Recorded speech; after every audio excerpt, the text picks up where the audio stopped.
તે અમારે ફિલ્મ જોવા જવું, એટલે છોકરાઓને આગળ હું ખોટું બોલ્યો. મેં ભાઈ અમે કાકાને ઘરે કથા છે ને એટલે 3 વાગે કથામાં જઈશું, 100 વાગે આવશું. એટલે મેં કીધું આપણે 3 થી 100 જોઈ આવીએ, છોકરાને લેસન કરે ગયે. તો છોકરાઓ ઘરે રોકાણા, અમે વહી ગયા ફિલ્મમાં, ગેલેક્સી ટોકીઝમાં 2 માણસ. છોકરાઓને એવું થયું કે આ પપ્પા કોઈ દી આપણને ફિલ્મ જોવા નથી લીધા. એ 6 વાગે આવવાના છે, આજે આપણે ફિલ્મ જોઈએ એવી સાના માના કે આપણે અડધો કલાકનું મૂકીને આવતા રહીશું 5:30 વાગે. તો ટોકીઝમાં 4 થી ભેગા. મેં તમે શું આવ્યા છો? તો મને કે સતનારાયણનો શેરો ખાવા. લે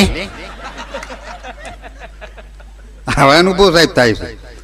અહીંયાથી એમને હાસ્ય મળી જતા, એવું કઈ નથી. એકદમ તો હું જોવા બેઠેલો ને તો મારી આગળ 4-5 દીકરીઓ બેઠેલા. હા, સત્ય ઘટનાનો પ્રસંગ, આ કોઈ જોક્સ નથી નતું ભાઈ, સત્ય ઘટનાનો પ્રસંગ. મારી પાસે જોક્સ અમ થાય ઓછા છે, સત્ય ઘટનાના જાજા પ્રસંગો. આપણે પ્રસંગો બહુ પહેલા કરીએ ઉજવેલા.